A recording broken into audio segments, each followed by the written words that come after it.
Okay, folks, thanks very much for coming. It's appreciated that you guys turn out on a Thursday.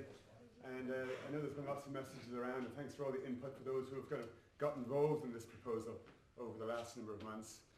As you know, we've had one evening already. It was an initial boat talk about it. We've gone off and we've found out a lot of information, and we're coming back with a bit more of a honed proposal that we're going to put to the club about buying a boat. So I'm just going to start off by giving you a quick overview of what we're going to cover this evening. We're going to, in essence, we'll start off with the proposal itself, the essence of it. After that, I'm going to start talking a bit about what we've learned about the club and about the charter side of things since our last meeting. I'm going to go through the financial assumptions that we've made and the backup data behind those assumptions. At that stage, John Gregson has been very kind to put together an awful lot of cash flows for us and some proper financial analysis. So I'll hand over to him and he'll have a chat with you through that side of it. It's then going to come back to myself. I'm going to then talk about why I think it's a good idea for the club to go down this route. I know there's a bit of risk in it, but I feel that it's something that we should do, and so I'll go through that. Then from a point of view of balance, I'm going to hand over to Stuart Lund, who will give the reason why he thinks the club shouldn't buy a boat. And when he's finished with that side of it, he'll hand back over to myself. I'm going to go through how the voting is going to work and the process from now. And lastly, I'm going to have just say a few bits about if we do get through this point, what happens next. It doesn't necessarily mean that we're going to buy a boat. It just means that we'll start looking at options and building the teams around to see to see what is out there and what we could get. So we've got quite a bit to get through, so I'm going to just crack straight on into it, if that's all right. So if we start off with just the proposal itself, in essence, this is what we're saying. The club, we're offshore side are looking to buy a boat that's somewhere in the region of about 40 foot long, 38 to 40, that kind of ballpark. It needs to be something that we can use for the key areas of the club. So it's cruising, in and around the Solent. For RYA training, it needs to be able to have a spinnaker up so we can do race training and spinnaker training and all that side of things.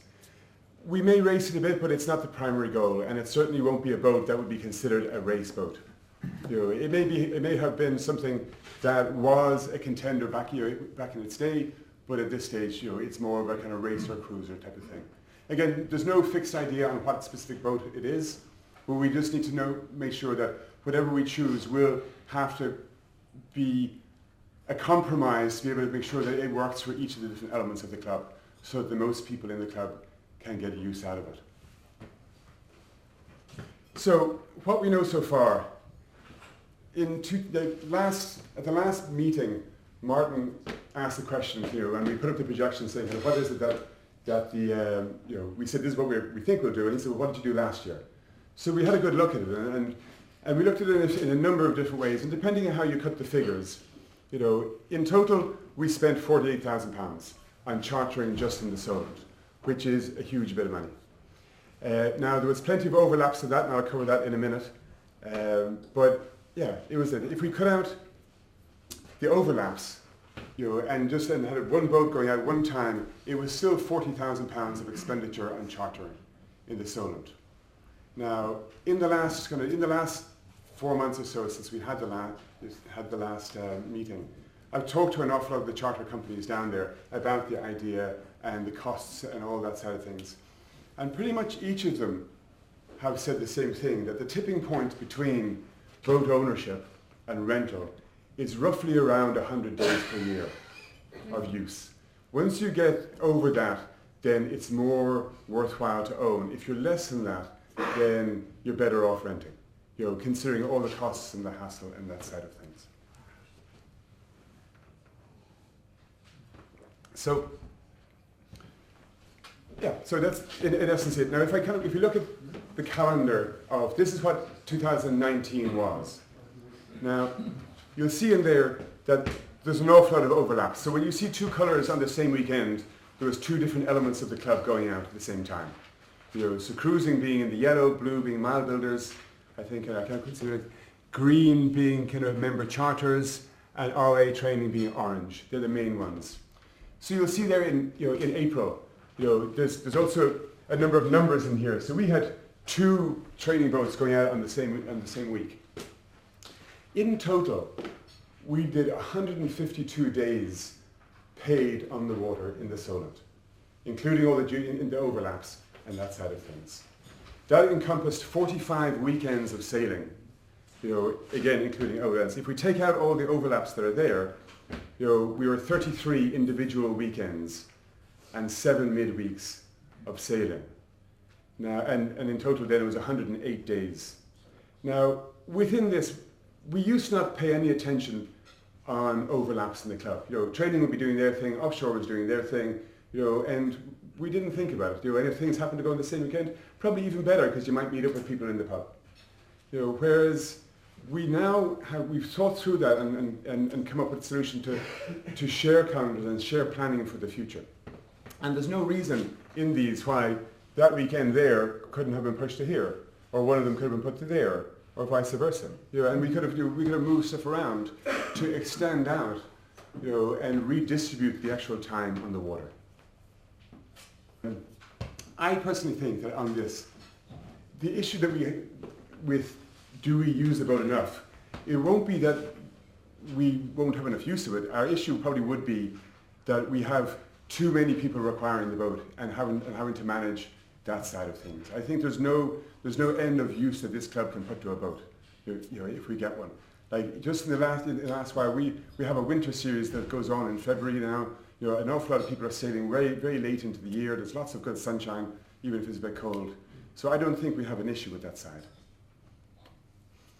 I talked a little bit before about the shared calendars. One thing that we've instituted this year is shared calendars on Google. So each element of the club has its own calendar. And as we're sitting down and doing planning, you can see what every other element of the club is up to.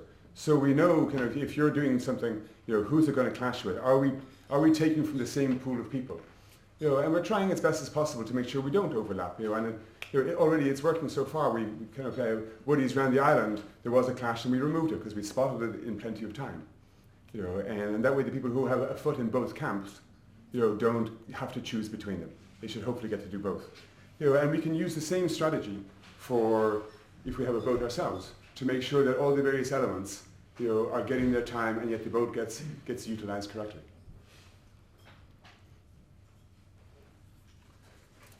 So probably the biggest question that has come to me is how will the boat be managed? And in this, so again, I've talked to quite a number of the yacht charter companies down in the Solent. And one that we have worked quite closely with over many years now is Handle Point Yacht Charters. And we have put an agreement in place with them to effectively where they would cover and they would manage the entirety of the boat. So the checking in, the checking out, the calendar, the routine maintenance, the cleaning, all those elements that they do for their own boats that we charter, they would do for our boat. So the workload on a Corinthian crew going down to use it is no different to if we were chartering a different boat. And this I think is kind of is the key to it. Within it they would have a stipulation saying they can spend on maintenance up to a certain amount without needing to get sign off from ourselves. And anything above that, or anything that's not an urgent and critical process, then we'd discuss and talk. And we'd have monthly kind of accounts from them on expenditure and repairs. We'd have usage stuff. All that would come in a monthly report and we can go down and see them. But in essence, the running of the boat is very much with them. And I think that would work well for the club. Now, all of this stuff they're doing for free. But as we know, nothing comes for free, so I'll get to that in a second. The London Corinthian side of this deal would be, we'd have to, we'd schedule kind of our training and our cruising and other dates, but we do that anyway, so there's nothing new in that. We'd be giving authorizations on the repairs, and that's on the major repairs in that. And fairly quickly we will make agreements with maintenance people down there who can all quote for the same thing, and we'll know who we trust. And there's a lot of wealth and experience within the membership on, especially the membership who own boats, as to who they've used and who they recommend and that side of things. And again, we can use that. We would have to probably inspect the boat fairly often, But with the fact that our skippers are down there sailing the boat so often, we'll always have our own people eyes on the boat, and reporting back on anything they see that's not being done correctly with it.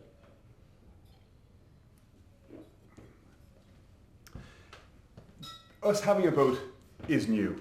It's a new venture for the club, and to a certain extent, it's kind of like having a baby type of thing. We're going to be working it out as we go along for the first while. There'll probably be a few mistakes made, but the framework of the management, I believe, is very good, where they're taking care of all the day-to-day, and we're there much more as an advisory and a supervisory capacity, which most of the time can be done remotely, or with natural skippers going down and club members who are going to be down there anyway, who can kind of pop in and have a chat.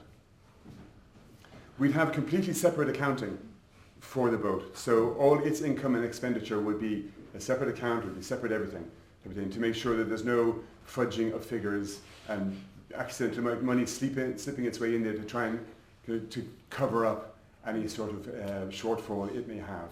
So that all the information about the boat's usage and what's going on with it is clear, and everyone can see it. And we'd hold a yearly meeting, where we can all get in just like this, and we can say, this is what the boat's done, here's the issues, here's this, here's the work groups who used it, and discuss how do we want to take the boat forward.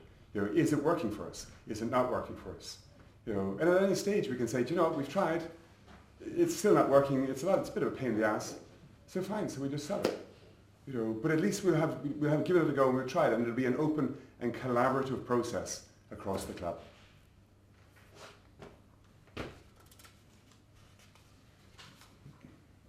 Oh, so something here. Now, what is it that they want, at Humble Point? They've asked that they said their break-even point is at 9 weekends / midweeks per year.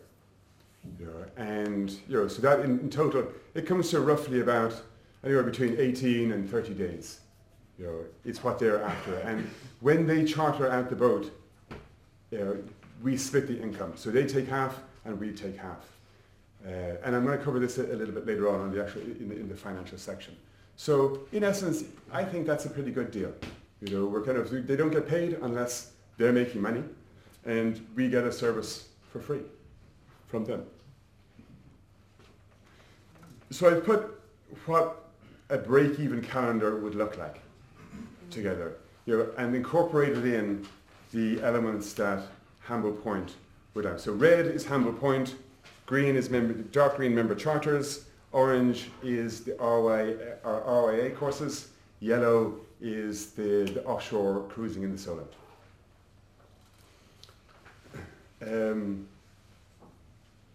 So in this, if we were to stick to this and do this, this represents £25,000 of chartering for the club.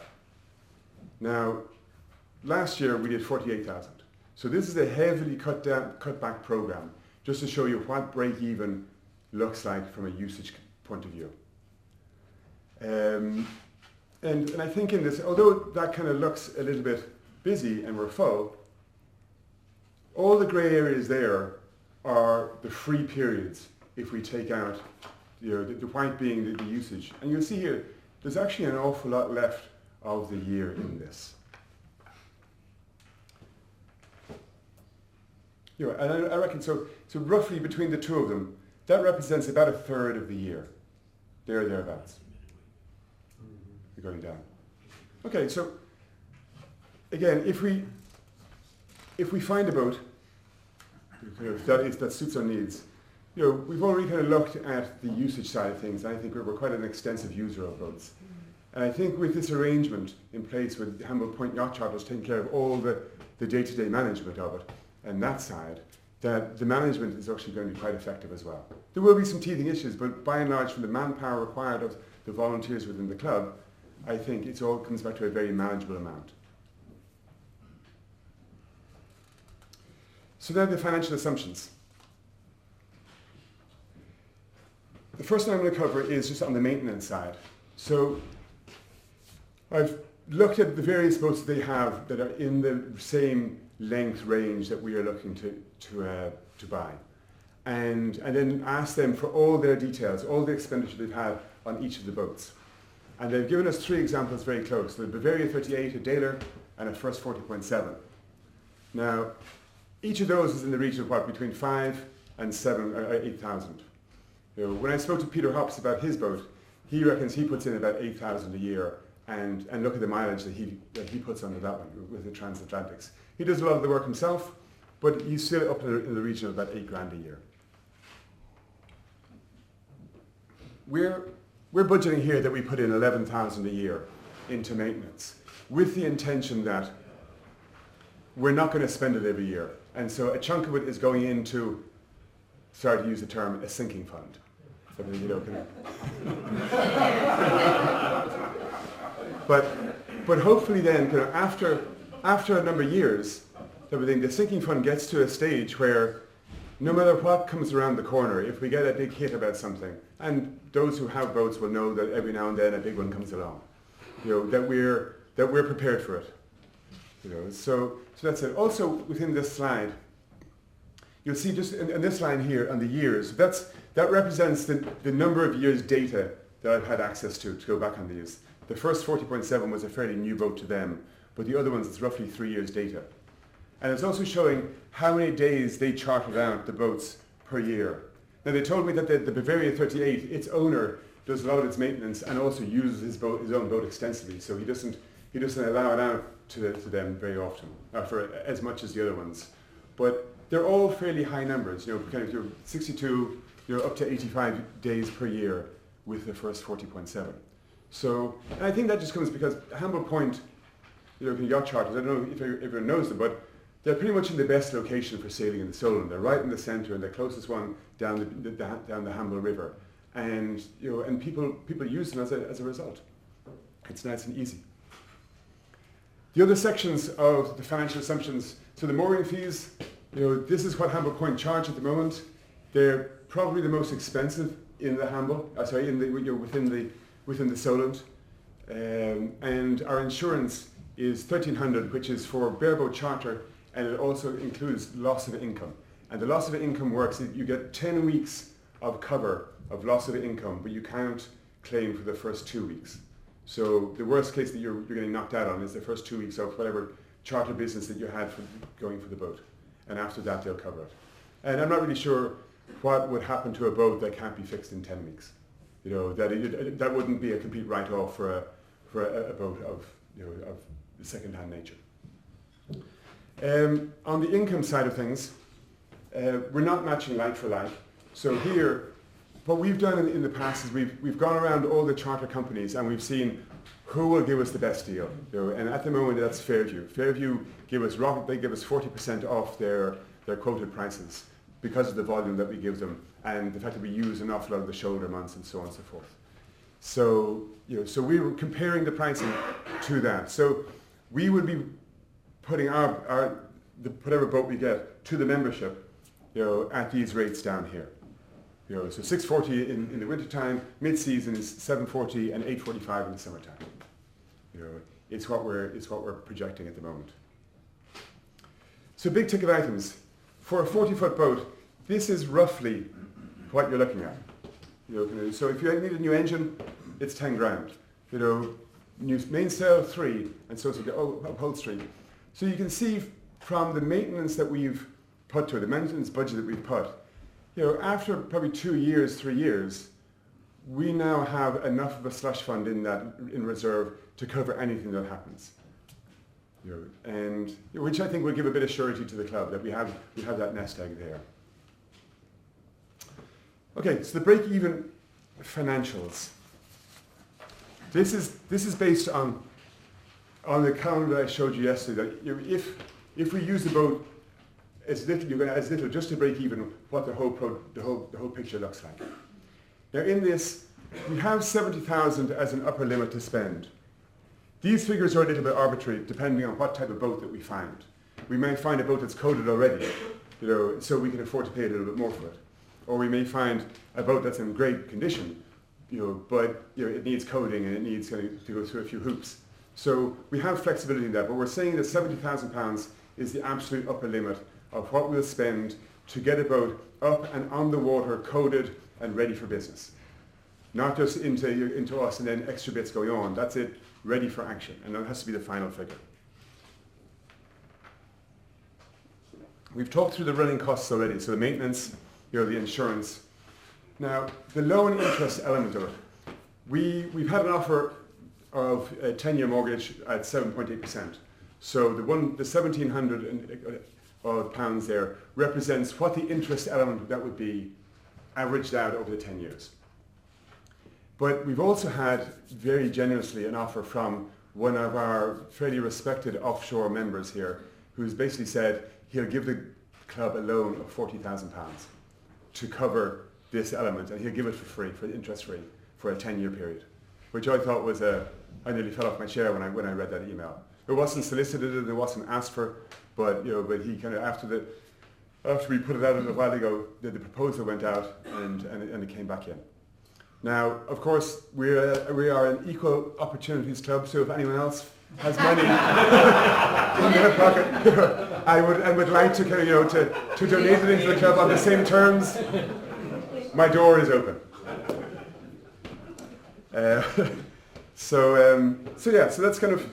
that's an element, and so that's if we get to £10,000. Effectively, it takes out £1,700 of our yearly costs, in the process. So in total, that gives us roughly about 24,000 in running costs per year. The income side of things, we said is 25 grand. So it would be 25 grand of club use and about a little under 7,000 of the charter company, and that's us taking half the money of the money that they would have used, for a boat of this size. Now, again, if you just, and I'm going to push this a few times, the 25 grand, if you just compare that back to what we actually spent in the Solent last year, just to give you a sense of how much lower we'd have to go than our actual usage to, just for the break-even point. So now we have an awful lot more analysis on this, which, thank God, John has done for us. So I'm going to hand over to him at this point, and he'll take you through it. I'm in the interesting position of being a spreadsheet jockey today. I usually have young people to do this for me, but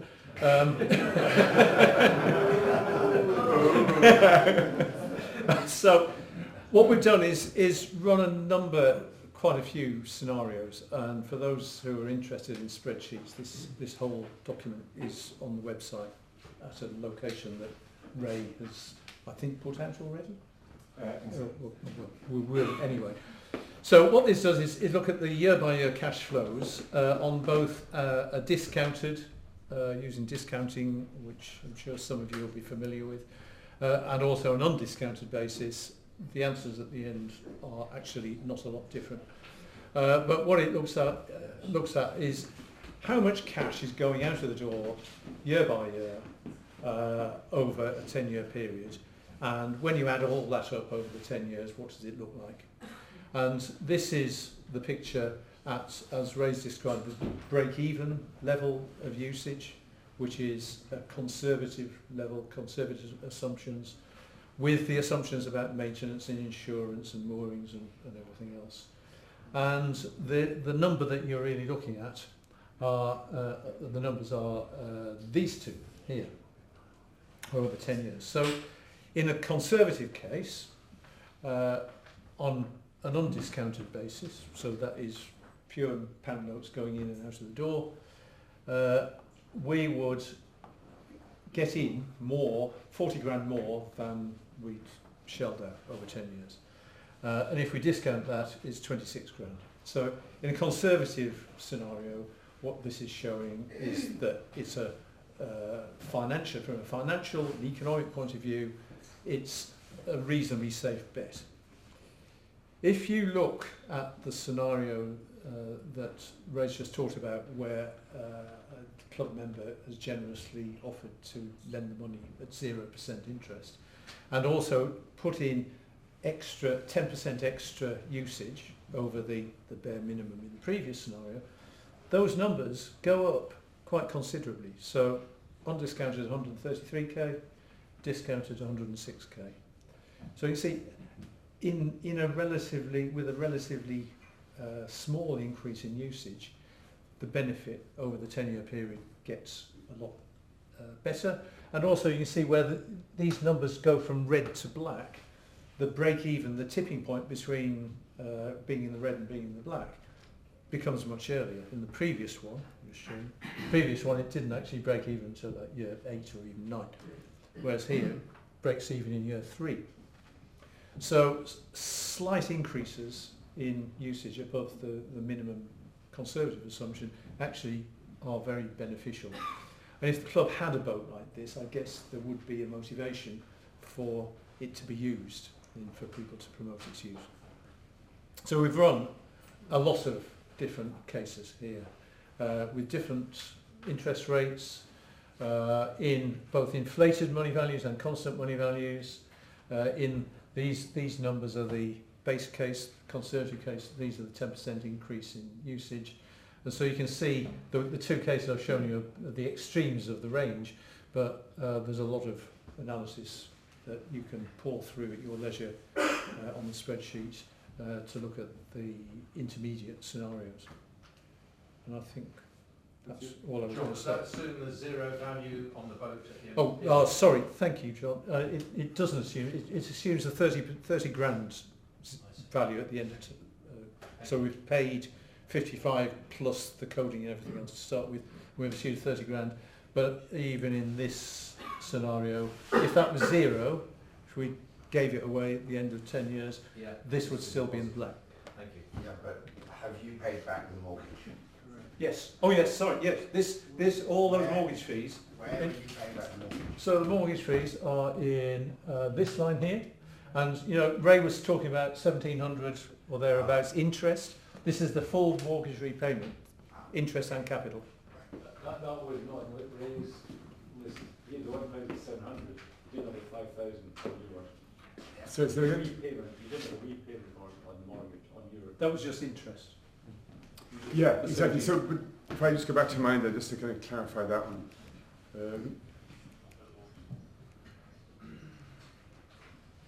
So in here, if you looked at, so the total running cost was 24,000 and the income was 32. And so we were using the difference between those would be used to pay back the mortgage.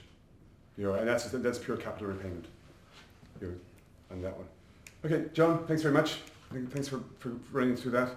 I just want to reiterate, so if we do have this 10% of extra usage, which is in this model here, it still only puts us at the club spending 33 grand on chartering. You know, and again, kind of last year we spent 48, and you know, if you take out all the duplications, even if we couldn't eradicate those, we were still at 40. So even at 40 grand last year. So even with 10% extra, we're still way below what we used last year. You know, way below it. So we're trying to be as conservative on all elements on this, and there is scope for it to get bigger, but there's no point in talking about that. We wanted to pull it right back to where is the break-even point, and at the moment it's 50%. We're 50% usage above break-even, which I think is quite a significant margin, in this. So I'm going to go on and just talk about the overall finances of the club for a few minutes, if I can. You see on the left-hand side is the sailing club. At the moment, we've got a cash balance of £146,000. We have a club reserve that's 90, and at the moment we have no planned expenditure going out. Nothing that's been signed off that is due to come. Dinghies are looking for a new safety boat on the river, and there's also talk of 2 new laser dinghies or 2 dinghies going out, but we haven't had formal proposals on that. Outside of that, there's nothing else in the club's horizon for the sailing club element. Now, Linden House, which I hope everyone knows the distinction between the two, but the trust owns Linden House and owns everything about it. They at the start of the year had £150,000 in the bank.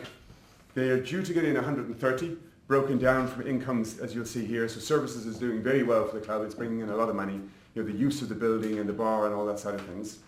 And they have a plan within the next year to renovate all of the downstairs. So they had, as part of their master plan for the building, they're well on track, and they have a good cash reserve behind them. From our side, I just want to talk about the club reserve. It was brought up quite a number of years ago when the club was in worse financial position. And it effectively covers it's 1 year's fixed cost of the club. In essence, kind of, and I'm sure that, I know there's a few other rules around it, a few other tests on it. So for us to break into that, kind of, and to not need, or sorry, to need all that 90,000, it would kind of mean that we've got no membership at all, you know, and we're still paying for the staff and we're still paying for the use of the building, you know, for us to use through that reserve. So I know it's something that the club probably will look at some point in the future to see, is it the right figure? It hasn't been reviewed in a while, but for now anyway, that's what we're working with. So as you can see, between both sides, between the Linden House and the club, we're actually in a very strong financial position. You know, there's no, and everything, you know, and as part of the master plan going forward, there's no big ticket stuff that we're not accounting for at the moment. Risks and concerns. So in the last number of months, I've had various emails from people, and I've tried to synopsis them and put them together into groupings here. But in essence, you know, one question that comes up a lot is like, it's a lot of money, you know, and yes, I think kind of it is a lot of money, but as boats get bigger, you know, from dinghies upwards, the bill goes up a bit. It's 30 grand, you know, in 146, you know, the club, this is why we're going to the membership to say, is this something that we want to go down the lines of? The next one is that will the boat charter when it gets older? You know, we're already going to be buying a second-hand boat. Will it kind of, you know, what will it be like 5 years, 6 years, 7 years down the road? And what Hamburg Point have said to it back is like, the age doesn't really make a difference to it. It might kind of, it might change a little bit, but not much. It doesn't drop it more than inflation is pushing it up. The key thing is that, is it maintained well? Are the interiors good? Have you taken really good care of the boat? And with us keeping a very high maintenance budget for it at 11 grand, I think that we'll be able to keep a good status quo on that side of things. What if we buy a dud? I don't know how many times I've heard a story, the horror story of, you know, of when someone's bought something, and poor like Peter Blackadder, for those who know him in the club, is just going through the wars at the moment, you know, having bought a boat and then realising there's a crack in the keel and so on and so forth. Yes, they do happen. You know, I bought a boat last year, it went hassle-free. Someone bought John's boat kind of quite recently, it went hassle-free. You know, people don't talk about the good stories, you know, kind of, you know, but we love to spin the old ones, and then every time I hear the same story, it gets better each time. You know, but yes, there is a risk there, and I won't try and shirk away from that. But we've got depth of experience in this club with the members who have boats here or who have had boats. You know, and a lot of them, like Peter himself has offered to chip in and help with the process of buying, and let's look through all the kind of pitfalls that could possibly be there. You know, let's look at kind of what the surveyor is due to do, what he's not due to do. And so I think with a collective knowledge of the club, we can be as shrewd a buyer as is possible in the market without completely eradicating the risk that's in it. This one comes in 3 different guises. It's like, I don't sail with a Solon, so why bother? I'm a dinghy sailor, so I'm never going to see it, you know, or I already kind of sail with such and such, so I don't need it, you know, and therefore why bother? And with this, yes, there is kind of, we're a club of 2 halves, you know, where some people are going to go between the two. I believe that kind of that offshore and dinghy should kind of work together and support either side, and the more attractive the offshore side is and the more attractive the dinghy side is, makes our club better overall, is what I would say on this. There will be people out there who will never get to step on it, but they may get on a boat one day with a skipper who had got trained up on it, or got trained up using, you know, preferential rates that went through this boat, or benefit in some other way through it, so it's not directly linear. Also at a point, and not that I really want to push it out there, but over the years, offshore has never had any contribution from the club, and yet the offshore members all pay the same fees as everybody else. Whereas we have had kind of quite a substantial amount of money go into dinghies. Dinghies have been very, very clever about getting extra funding for their boats. I think they've bought £70,000 worth of boats in total. But still, the club has put in 18 grand that it's not expecting to ever get back. You know, and that's the contribution to grow that side of our club and to make us a better club overall. And last is, what if it all goes wrong? What if I'm completely wrong about all of this stuff? You know, and I've got the wrong end of the stick. you know, and we're there, we've got a boat, you know, I'm busting my balls to try and keep it going, and I'm trying to kind of be, yeah, it's all fine, type of thing, you know, but it's as we said earlier on, just we'll review it, you know, after a year, we'll say, is this working for us? Are the things that aren't working fixable? You know, and if we find that they're not fixable, we'll say, fine, okay, we tried, you know, and we move on, but we move on kind of at least having kind of given it a good go, and we, you know, and I can't see a situation whereby we will be in a worse off financial position. You know, I've searched the Solent, you know, and south coast of UK fairly well for boats. You cannot get a coded boat in this size for less than 40 grand. And the 40 grand when I'm talking about, it's an old Sigma 38 that's been on the dry dock for 2 years, type of thing, and I'm sure it's you would start to crack up a little bit. And you'd have to recode, but it was coded when it went on dry dock. Outside of that, they just don't exist. So for us to go back to market, yes, there is depreciation lines, and I'm sure the accountants can do very clever graphs on that, but if people can't get a boat for less than, you know, a coded boat for less than that, someone will buy it off us, you know, at the type of values that we're looking at. So why bother buying a boat? And this, I guess, kind of comes down to the contentious bit.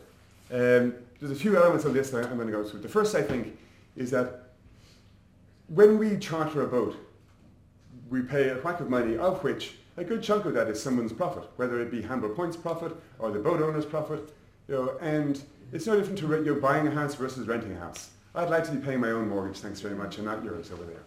You know, also, you know, if we get a boat, we can then afford to give it to the membership at a much lower rate than if they were to charter themselves. An example here is just, it's the first 40.7. You know, I think it's called Abraxas that Hamble Point out. They chartered out at £1,300 odd in the summertime. You know, but if we had something similar, we'd be able to give it out at 840. Same rate that we are hiring old Bavarias, you know, our Oceanus 37s from Fairview. You know, and I know which boat I'd prefer to be in. The second thing is understanding of boats. Like I've chartered quite a lot, and each time you get on and you go through your checklist, you know, and I say, yeah, maintenance kit for the sail there, maintenance kit for this, all the nice engine spares boxes there, perfect, tick them off, and I never saw them. And it was only until I did the transatlantic with Peter Hops that I was like, okay, so every 3 days we take down the sails, we give them a full inspect, we're stitching, we're patching, you know, the steering went at some stage, let's get under here, let's put that back together. Not that I'm saying the membership will be doing it, but if we have our own boat, we can be running maintenance courses. So instead of just sending a maintenance guy down, say, fine, let's send a bunch of people down and learn, and you know, and improve our own boat while improving the experience and the knowledge base of our membership. You know, in the Ireland trip last year, you know, we're sailing along and Mark's mainsail ripped. You know, now luckily we weren't too far away from port at that stage, but had we been the day beforehand, you know, it would have been, you know, he would have been out for a whole morning. Whereas, you know, I'm sure with a bit of training and stuff, we could have put out that patch, slapped it on. It was only the very top of the sail, you know, and stitched the whole thing up. You know, and it's that kind of stuff that you don't get by chartering, and you don't get by doing the clean, squeaky clean sailing trips. By the club having its own boat and, you know, and doing the maintenance courses and doing this various stuff, we can really broaden out both crew and skippers alike. You know, I really think this is worth something. My big one is this. You know, it's, yes, we do need to make the boat self-sufficient. You know, and a lot of that comes from just people would be quite skeptical of the finances if we were to say we just pay for the boat and we'll use it as it is. You know, it needs to show that it can pay for itself. But if we're down, say we're down 2 years down the line or 3 years down the line, you know, as long as it's showing that it's making good progress, you know, and it's paying for itself and so that, the club has choices then. It's got options. You know, it could at that stage say, actually, kind of, it's making, you know, we are getting the extra income. You know, we can drop our pricing right down. You know, or we can say, fine, for all this development that we need to do, you know, or for young members who maybe who don't have the finances to pay, you know, for the summer trips, you know, we can give discounted weeks for the under 25s, or to encourage younger people through the club. With a boat, we have options. Without a boat, we pay top dollar each time we charter in the Solent. You know, and it's only by having options. Like one of the mantras and the strategies of this club, you know, is to increase the number of sailing opportunities to the membership. You know, and there's no better way of doing that than us actually having our own boat. And we can, again, once it's paid, we can decide from there as to what happens next. We don't have to go to the 10-year plan and stick to it rigidly the whole way through. We can go 3 years and we can say, fine, actually, it's paid off a good chunk. The club may say, we gave 18 grand to the dinghy people. Let's give 18 grand to, let's take 18 grand off your debt on the boat. Then instantly our repayments come off a bit, and we can drop down our pricing for the year. There's lots of options, but we don't have those options without a boat. Ray, just to clarify that chart, does that imply that the only time for individuals to use the boat are Mondays to Fridays, except for... No, so all these are as representative calendars. So again, and this is based on the break-even analysis. So if we were to, it goes back to this one, if I go back up here quickly, to that one there. So Yeah. for us to have the boat pay for itself fully, that's what it looks like. And with that being in place, we still have lots of other opportunities. Which is what I was just showing you there 2 seconds ago. That type of thing. So we could fit both together, but we can also choose to say, actually, we're not going to charter at these rates, and so we can use some of these spaces that are white now to say, instead of charging full whack for that, we're going to have that as an under 25s a week, and the rate is, and the club's going to subsidise, give them a discount on the boat charter. But again, these are choices for the future, and this, again, it's like having a kid. We don't have all the answers aren't all fleshed out. All it is just if we have the boat, we can then work this as we go along, and and stay ahead of it, and come up with new ideas. All the sailors that sail that in London sail in the Solent. If you're a sailor and you live in London, chances are you sail in the Solent. And there's no better way of giving ourselves a presence than putting a nice big spinnaker out in front of our own boat. Type of thing, or Rat going across, or Rory going across the finishing line of a jog race in first position, spinnaker up, and everyone going, that's the Corinthians. It's a good feather in our cap. It's not the be-all, it's not the reason to buy a boat, but it certainly is a good reason to have one. So in essence, just to summarise on it, with 2/3 of the usage that we had in 2019, going back to this 10% thing, or say three quarters, this boat would pay for itself in 3 to 4 years. If the charter company that will be doing all the management for us, they only need to charter us out 1/3 of the time they're managing to charter out their other boats, in order for them to be happy and for them to take care of the boats, so we don't have to worry about it at all. Or certainly on the day-to-day side of it. I believe strongly that this will increase the knowledge that our members will get and the experience they have that you get from being a boat owner and not by just chartering all the time, where you get off the boat and you don't really care about it. And then, as I said, it gives the club options to upskill membership, or to get people on the water, who couldn't. And on this one, we started a new idea this year called the Cold Toddy, and it's £135 for a weekend. We sold 5 boatloads in 4 days, and the whole thing just filled really, really quickly. And that shows there's an appetite for people who want to sail, but at a bit more of an affordable price.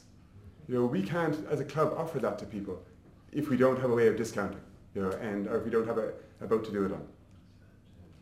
And lastly, at the moment, our membership is dropping a bit. We're not growing. At the moment, we're down from last year. And we do need extra reasons for people to join. And I think the club saying, we have a boat, we can do this, it's an extra feather in our cap. It's an extra boost, I think, for the club. On that note, I'm going to hand you over to Stuart Lund, who is going to give you a few words on why we shouldn't buy a boat. I'd just like to congratulate you on the detail and the thoroughness of the proposal that you've put together. I think it's an excellent job, and I can only I'm in awe of that. Sit down. And the no case will not be as detailed and won't take up quite so much of your time as the full case. But in summary, what we're talking about is whether there's actually a need to buy a boat. The risk and complexity that adds, the financial prudence of it, the strategic need, and whether it has the support of the club management. So there we go. Well, moving. The club doesn't need a boat. There are lots of boats in the Solent where we sail. In fact, there's 137 that you can count just by Googling. Plus there's a whole heap of other little charter companies. There's a crowd called Borrow a Boat, where you can go online and search for a boat, and it will take private boats as well. And there's other opportunities of we could share with other sailing clubs and organisations. And within that, you're going to find boats that are really good for racing, quite good for cruising, and set up for training. A boat that we buy won't meet all of those needs precisely. It'll be a hybrid. You know, Ray already said, oh, it won't be a super racing yacht, and it may not be a super cruising yacht. Yeah.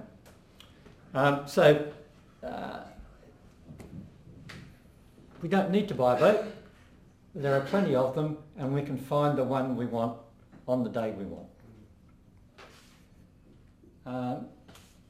So why lock the club in to only owning one vessel? To having one vessel where there's many down there. Yep.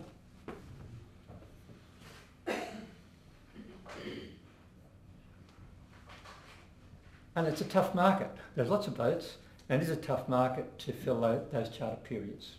Yep. Even though we would take the boat quite a bit ourselves, but it's still, for the periods when we're not, it's still a tough market to get people on board the boat outside. Risk avoidance. If you buy the boat, you introduce a whole lot of new risks that the club doesn't currently have. Charter agreement leaves the club at risk. We're at risk for damage, upgrades, the charter income, shortfall, increasing expenses, and the risks associated with the loan, we don't know the terms of that, so there will be some risks, I'm sure, associated with that. You can insure against those. Insurance comes at a price, and insurance doesn't cover everything. And Ray has set out some of those risks and the mitigation, and each of those things come with some sort of cost, be it time or money. And none of those mitigation strategies is 100% sure. Right? Some will work, some won't, and there's always some residual risk. The best strategy to avoid that risk is actually not to take the step.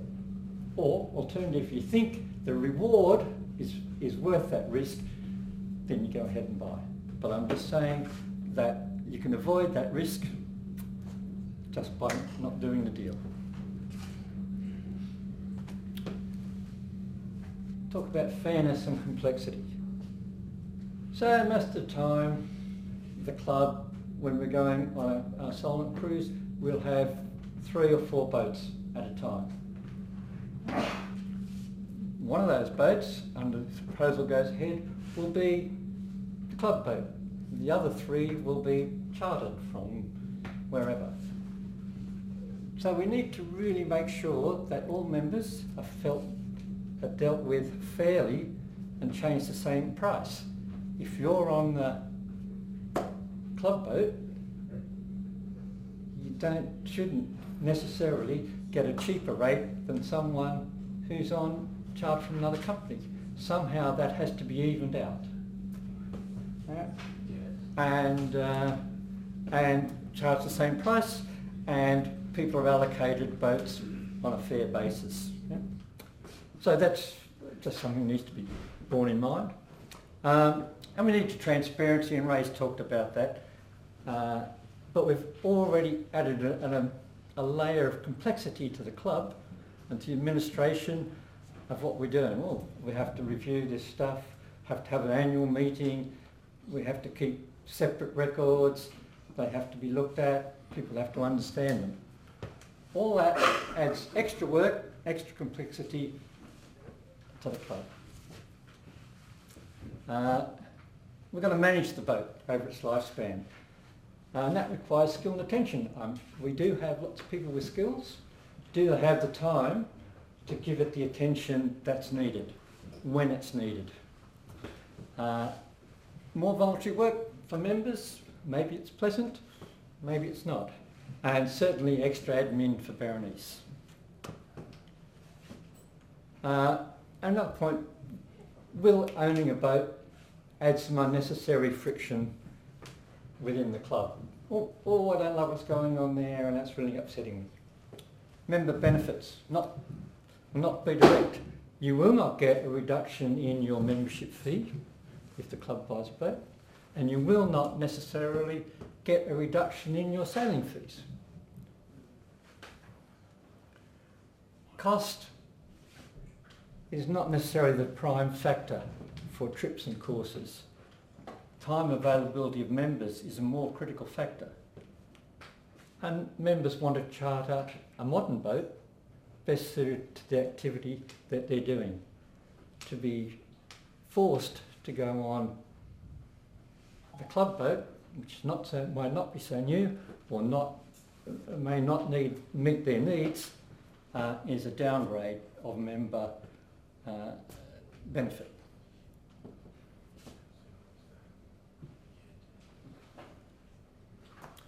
Ray talked about this too.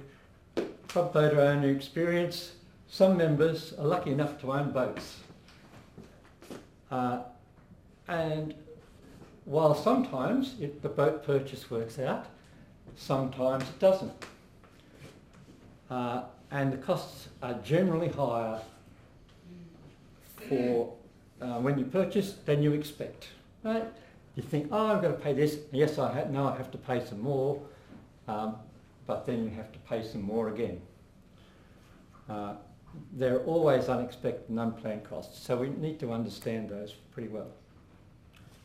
A lot of time and travel needs to be spent on maintenance, including route searching, a solution, identifying the best one, and then agreeing that amongst those who are controlling the funds to support this boat.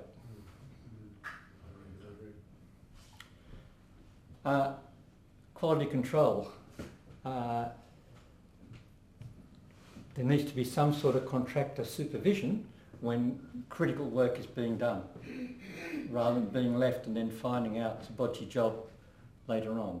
Someone needs to be there every morning, every night, whatever, check that's what's been done. How'd you do that? Why did you do that way? Or what's changed? Getting the people there when you want them as well is another factor.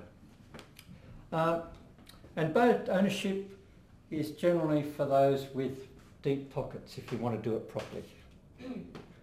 And the club has funds, but does it have deep enough funds to manage a boat?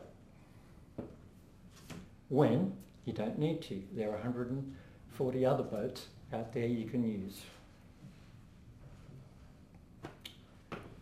Club strategy and long-term plan. I haven't seen, and I'm not aware, that there is a strategic vision that the club has that says, oh, what we need in order to meet our objectives is to buy a boat. This is an opportunistic proposal that says, oh, why don't we buy a boat? Oh, and then we'll do some stuff. If the club had a plan that said, this is what we want to do, and this is how we're going to do it, and that included the purchase of a boat, and then we're looking at a proposal, different kettle of fish, but we do not have that at this point in time. What are the other plans for the club that the funds could be used for? We need a bit of a hit list of, oh, we could do this or do that. We don't have that. We're in a vacuum of, here's a proposal.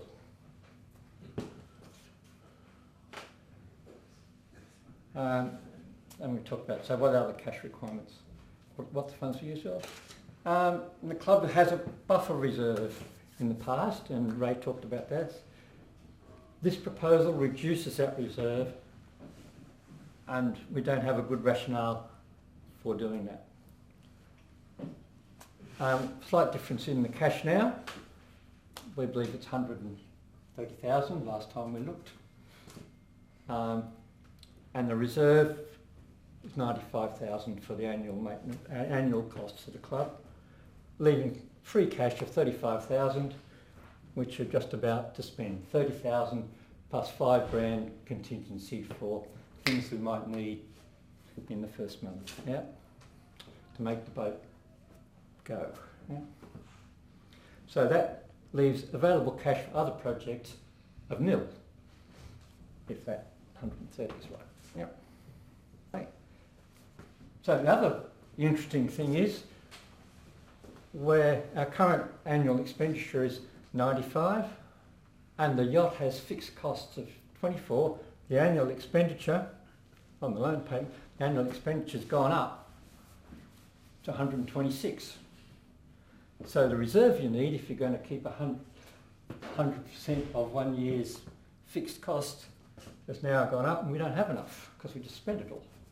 So you've got to have enough in your buffer so after you've done this deal to still be able to cover those fixed costs for a year so that we can all sleep well at night. The club might actually show a loss in its accounts after you take the depreciation of the boat into account. It's not a cash cost. Cash-wise, we may break even, we may make a little bit of money, but in terms of the accounting for the club, we'll show a loss after depreciation. And will that be enough to actually reduce to the resale value of the boat in 10 years' time? Don't know. And we don't want to be showing losses in our accounts if we're going to funders for funded projects like the dinghies have done.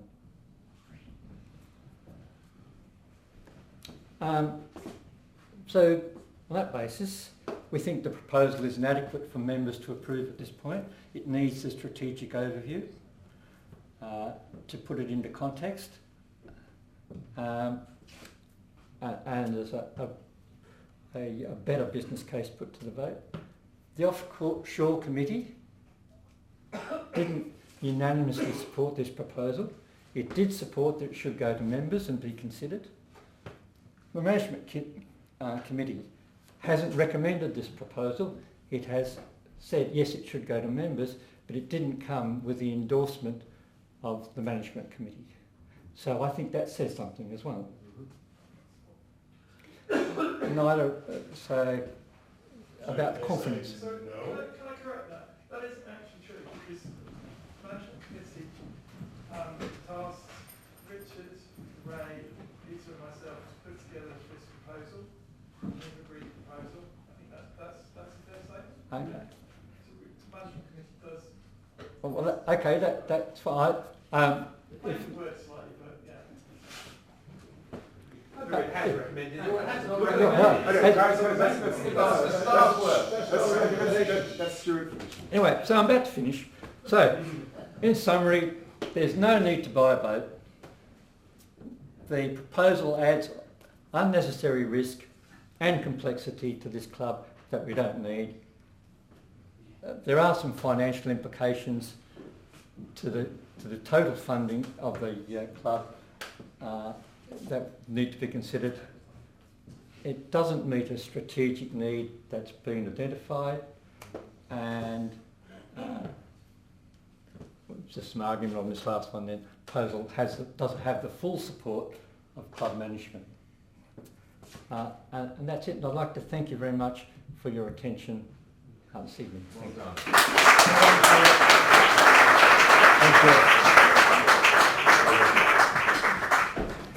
So the procedure from now.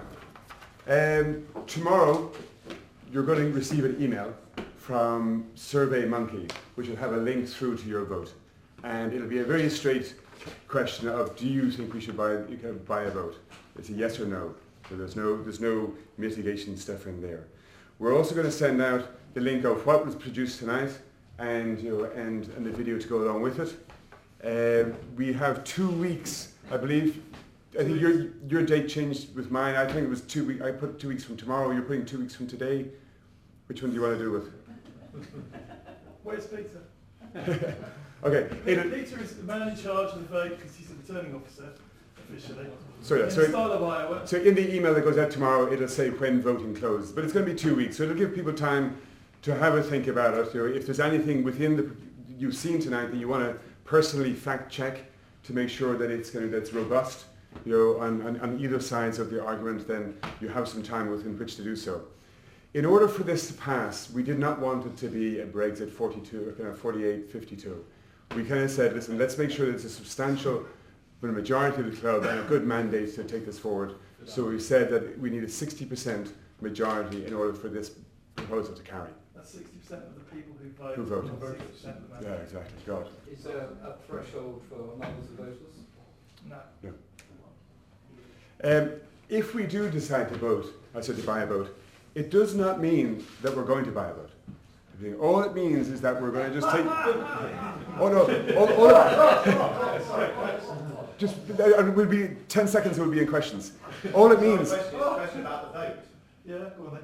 The vote isn't a vote which says we will vote, we will buy a vote. The vote is the membership essentially saying yes, we agree, but surely it then has to go to committee.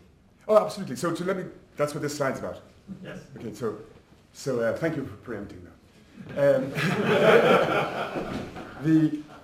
The proposal. So what will happen next is, if it does pass, we'll say, fine, okay, the membership think that it's not a bad idea. Let's look at this. So we will form then a group of people who have a lot of experience with boats. Everything. We'll put it out to the membership to say, does anyone have a particular interest? We'll have the main focus group of the club, which is the training side, which is the cruising side, and the race training. Everything. And have them come in and say, fine, that's a nucleus of it. We will, and we'll go through this and we'll start looking at various models and various things, and we'll start to whittle that down, and hopefully get down to a number of models of boats, that fit all the needs that we've set out at the start. If we get to that point, we'll then go looking in the market and see what we find. Now, if we do find something that we think looks good, we're going to be pulling in all the experience of the people who have bought boats in the past, and we'll also look to get people who have bought that specific boat or who have had that specific boat for for a while, and get their input in the process to try and make sure that we get this right as much as is possible when buying a boat. And that's it, yeah. But what it does mean is that it would stay within committee. In the back page of the proposal that you have, the sheets that you have around you, it has a clear, I think, 8 or 10 point plan as to the whole track of it. We're probably at point number 4 at the moment, or thereabouts, where it says it's going to the membership to say, will we agree to the idea of buying a boat? And then there's a number of steps that we have to take from then on to make sure that we are doing our due diligence and that we're getting it right as best as we possibly can as a collective consciousness within the club. Now, you guys have all been very patient, so we're going to open up to questions to myself and Stuart and John, who are both going to stand up here with me. And anything that you've come up with, or you've thought about, pick the person you want to fire the question at, and then go. Now, first hand in the back. Right. Yeah, Some of those points that were made. That's important.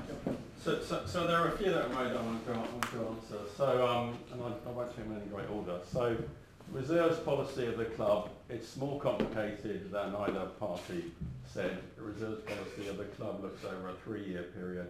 Neither of them are quite correct. But in my view, the 30 grand was the figure we said is affordable.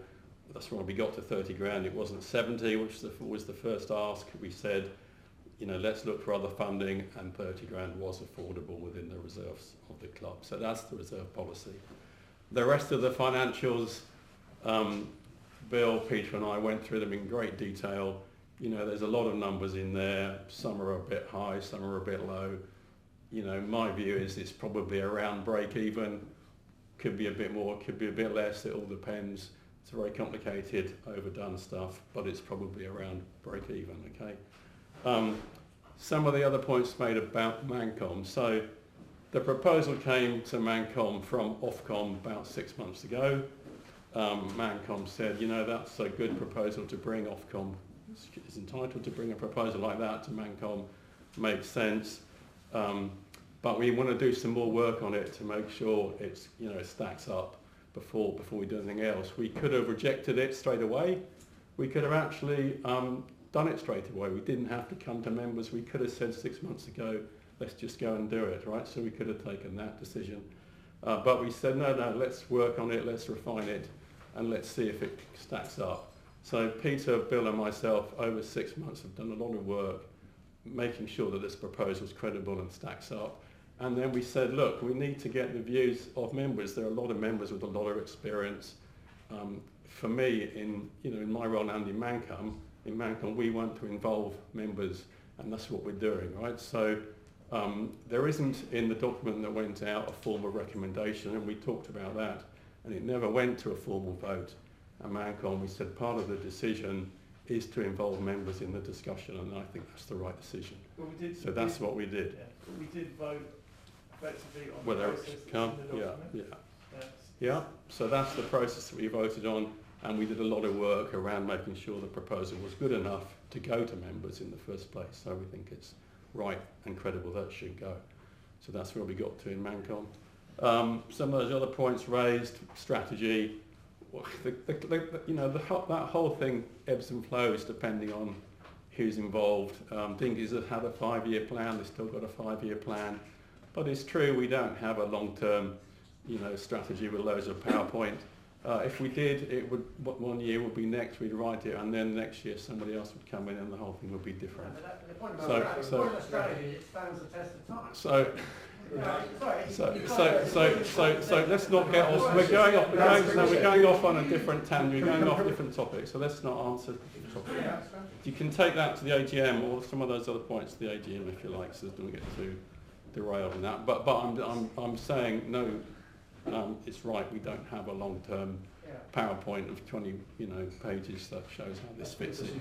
So that's I'm just acknowledging that. So take that to the AGM, Steve, if that's the place to discuss that. So I think those were the main points that came up. Good. Thanks.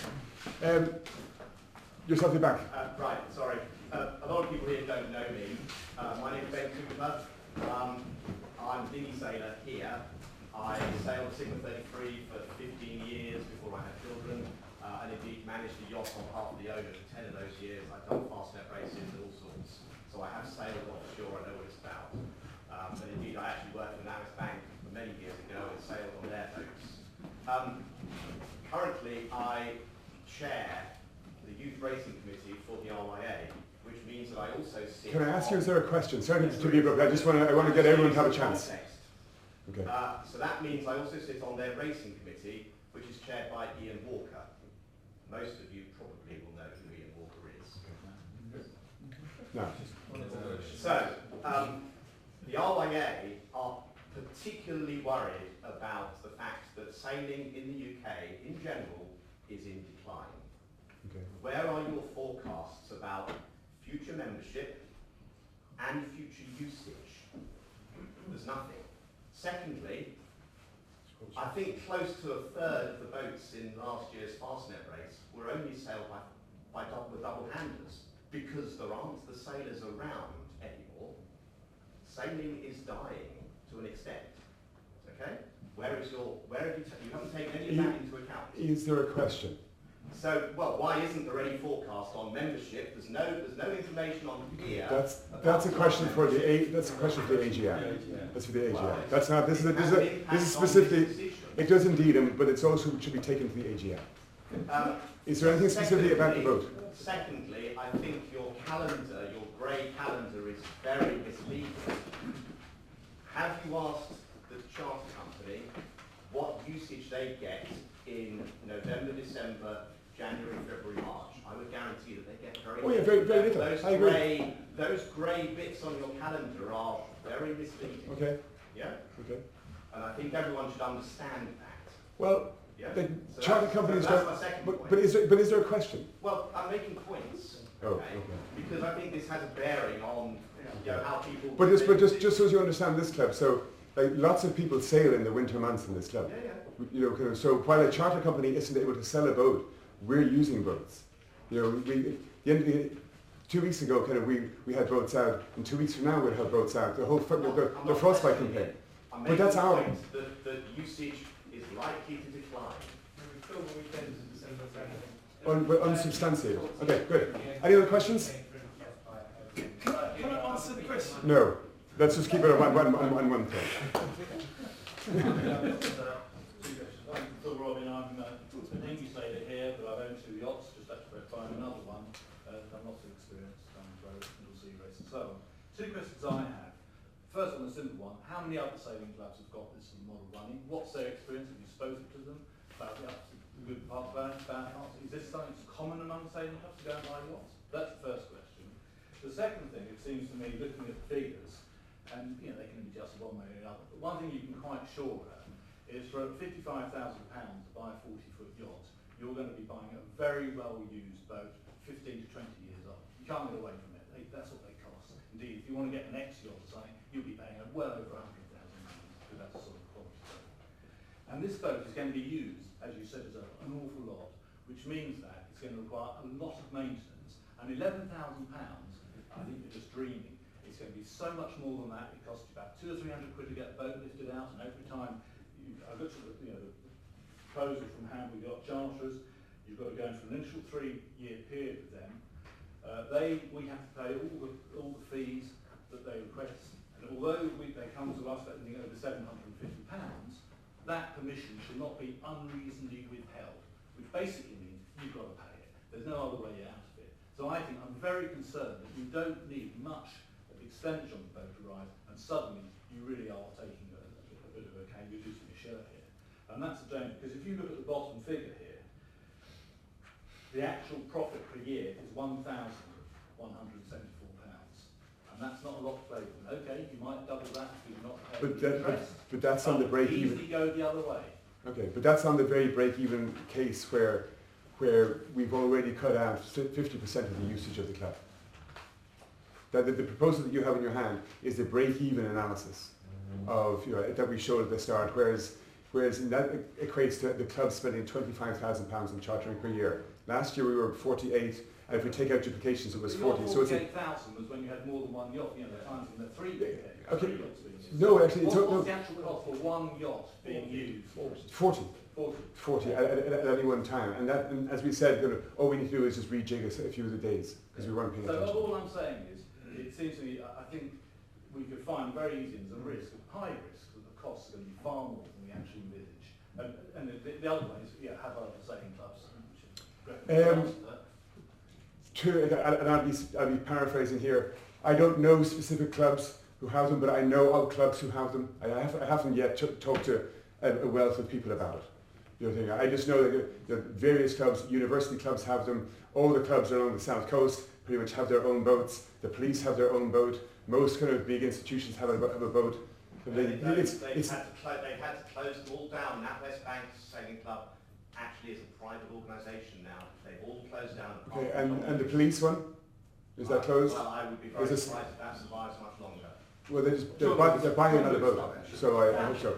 Okay, any other questions, Matt, at the back? Yeah, question. In Stuart's presentation, there was a mention of events that we have where there are multiple boats chartered. Who gets to be on the cheaper boat? Is it no longer the case? I believe at the presentation a few months ago, we talked about how the charter cost is split across all the boats evenly and they all get the same benefit. Is that still the same plan? That's how Ofcom works now. That if we have 20 people who sign up for a weekend, we'll charter 4 boats and everyone pays the same amount regardless of the cost of each of them. So who gets to fly the Corinthian Spinnaker? I would direct that question to Stuart, who's brought it up. I would hate to answer on his behalf. That's certainly part of it, and the benefit, what part of the thing was, the benefit is not, Well, everybody feels the benefit. and everybody gets a little bit of the benefit, Yeah. not the people who are just on the tugboat. Right. Yeah. So If it's there's so a- equal, yeah. from a fairness perspective, which is what that slide was titled, it is fair.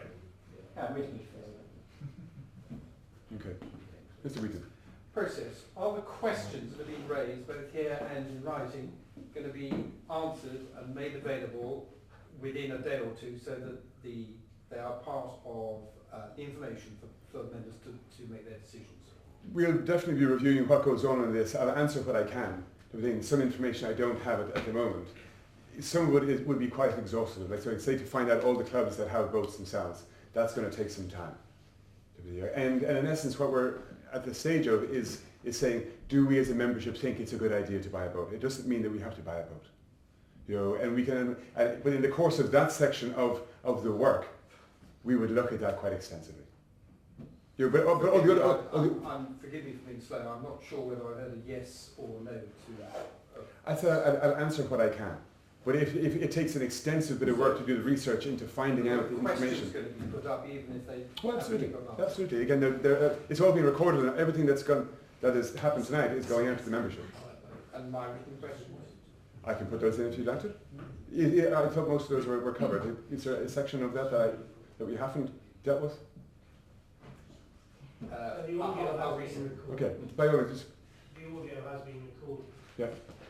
There were a lot of questions, a lot, some points then was thrown at you, some were questions. Well, mine were questions.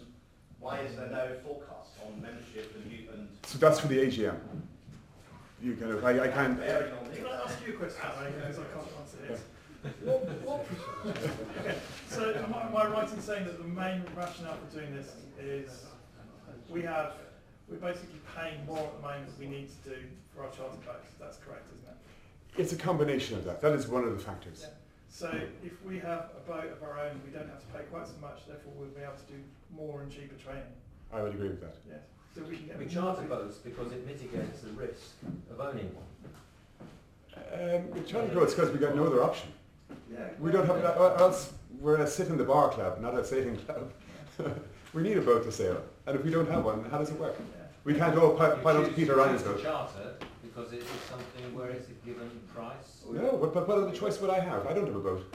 There are, John, there are Peter's impatient. there was one slide you put up where you said the cost of chartering a yacht, I can't remember what it was for a week was 1,345, something like that. Yeah, okay, I'll get you to that one pretty And quickly. then you also said during your presentation that we have very good relationships with one of the charterers who gives us a 40% discount. So what I'm saying, this is the slide that you're looking for. So if we charter at 40.7 out of Hamble, it costs 13.45 for a first 40.7.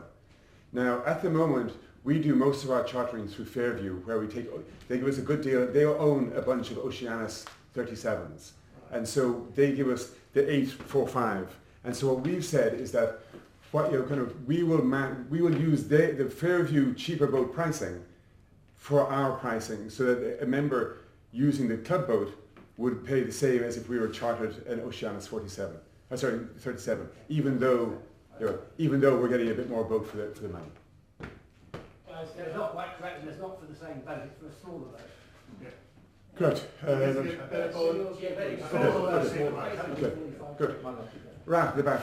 So yeah, you're getting a boat that's Right. your price of 30.7. Right, is that a question? Okay, yeah, Let's okay, just. so yeah, no, I'm just going to add a couple of things, man. There were weekends at the middle of the summer when boats were priced at that 1,345, where we couldn't run courses.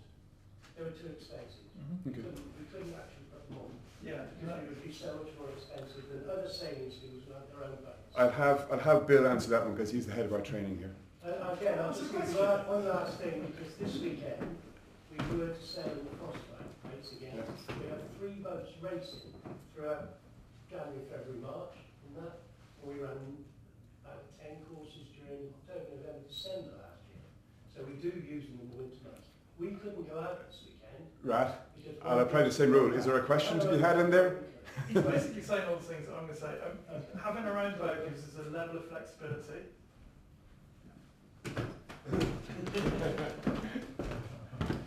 Hi.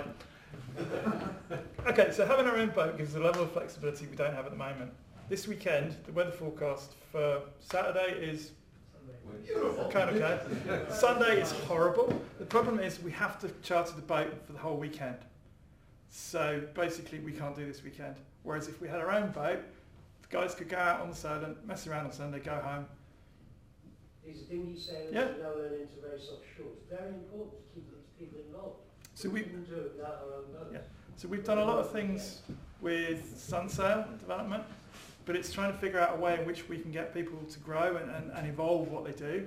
We can bring on new skippers, but bringing the price of that sailing down and being more flexible about when they can do it is what's key to that. If you hire that boat to go to Tashinger Week, it's £2,500 for the weekend. That's an extreme example. Isn't it? It's not an extreme example because we did it. It's not a usual weekend. It's one of about 1,000 Okay, packages. so It's not in the nicest possible way, the weekends that you guys want to go sailing are around the Isle of Wight weekend, Tashinger weekend, which is really popular because you all like to go to the pub and drink, Cows Week weekend because of the same sort of reason, and those are the 3 peak weekends. You know, we're talking about halving the cost of sailing on those weekends, more than halving the cost of sailing. Racing weekends. They are all Buying racing a weekends. boat that actually isn't necessarily going to be a racing boat. No, but at the level, at the entry level, we're talking. But my point would be, is that what we're trying to do is create a group of people and bring them on and grow them as a talent. They're not going to be at the front of the race, of course. Well, probably I'm going to be in front of the race. How dare you? Yeah, I'm realistic, but if the way it is at the moment, we cannot get them to the start line, and we can't get them to be 5th or, you know, 2nd from last because we don't have the boat to do it. I'm going to wrap it up, but is there any other actual questions? So, Yeah, I've got a question. oh, go on. The insurance Yes, you've mentioned is how much? it's $1,300 a year. Does that include racing? No, it doesn't. Okay. There will be a premium on top of that. What would racing insurance? Brad is mentioning racing. Okay. What would racing insurance? I'm actually going to, he will know more about this. I know the answer to that, and Ray and I had a conversation about the insurance earlier on because I looked at it and went, actually that's really expensive because I go racing most of my time and it costs me about half the price of that. So we need to have a conversation around what you're paying for. Well, I think it's more, we're a bareboat charter rate, whereas you're a private owner. The bareboat charter. But in essence, the way that would work, there would be a premium on top. Yeah, and that would be borne by the people who are actually doing the racing. And that we haven't factored that in because the amount of racing that we're going to allow the boat to do is actually quite a small amount. What I found... It'll do maybe one or two of the top weekends, but really the rest of the time it's for cruising, it's for training, and it's for the general use, not the specific top-end stuff. What I found when I insured mine was there are a number of factors which affect the cost. Does the insurance company know who it is that is helming and skippering the boat? Because if they don't know who it is, then it gets expensive, which is why your bareboat insurance is expensive. Yeah. So if they know who the skipper is, so the skipper is on the insurance, and you go racing with it, then the cost is reasonable because they've got track record. So if we were to go racing, we would know who the skippers are. We obviously have race skippers within the club that we would put on the insurance. So that is definitely a doable thing. Good. Yes, question. Well, I'll try and phrase this question. Do you think you've missed a large opportunity here? Because in talking to members, we're not talking to non-members. We're not talking to new members that come into the club on a Tuesday and look at the pictures of yachts on the wall, and you have to explain that one's at the bottom of the Atlantic and the other one's the other side of the Atlantic. And you can't say, this is a sailing club, and that's the Corinthian Spinnaker, and that's our boat, and you can go on it. And if membership is declining now, I would have thought a strategy for trying to improve it would be to incentivise people to join and not do nothing as a strategy instead of not having a strategy. So are you saying that we should have a boat so we can put it on the wall? Yes. Why don't you ask the membership secretary at the back? I'd like this is a kind of a point of information which possibly addresses one of Ben's points from earlier. Our membership level around the 500 mark for several years now. And occasionally it fluctuates from that. Sometimes we get a peak in the summer, we might dip down to 490 over the winter, but it's generally very, very static around the 500 mark. And we have been looking at new ways to encourage new members. We had quite a healthy group coming in on Tuesday this week, which was the first Tuesday where we encouraged them to come down.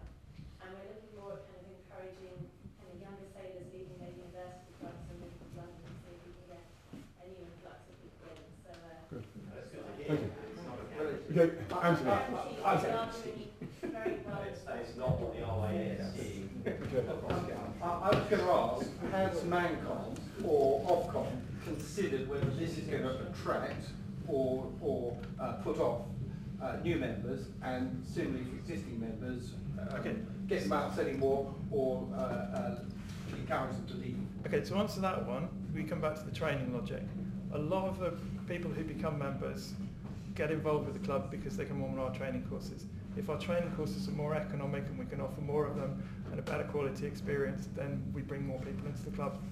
We look quite a lot at, you know, how many people go on the course, who's a member, who's not a member, and what the conversion rates are for those memberships. So we do kind of have a fairly good idea on that.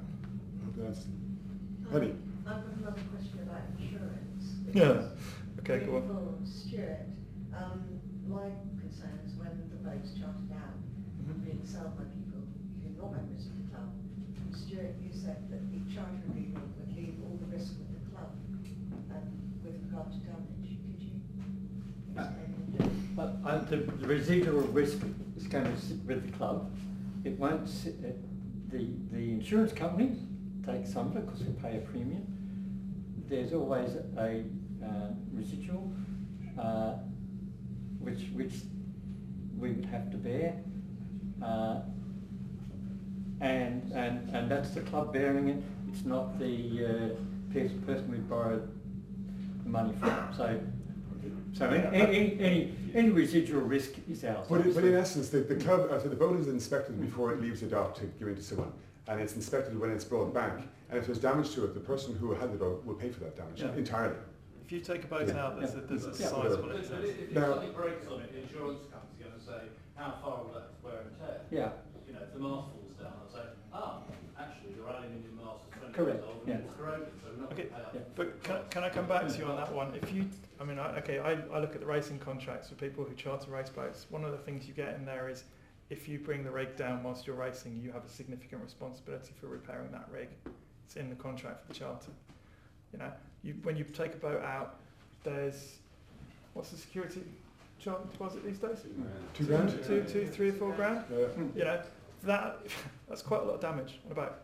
So does their inspection include a diver going down and checking the boat hasn't been grounded? I chartered a boat in Ned last summer, and when I got back, the diver came down to check I hadn't grounded.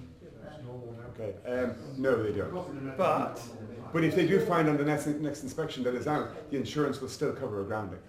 and I'm pretty sure from the ones that Well, we did have one, didn't we? What's the excess? They did have one. Again, the devil's in the detail. the other thing, I think the Fairview boats, you certainly asked them to confirm you haven't. Anyway, but whatever the insurance company doesn't cover, the club has to cover. Yes, that goes without saying. Okay, we're going to do one last question from someone new who hasn't asked it, and then we can take the whole thing upstairs and have a pint and then debate at length.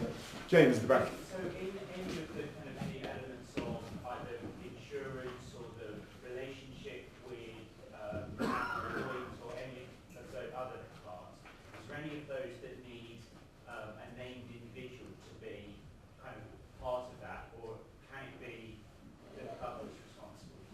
I'm not aware of any so far. So far, all the discussions have been, it's a club boat, it's club owned, it's given to you. We'll have a lead person that they will go to for communication, but it doesn't have to be an individual's name. Yeah, but I'm presuming the contract with the H. Okay, I'm going to tie it up. We can take this upstairs because I'm conscious of the time.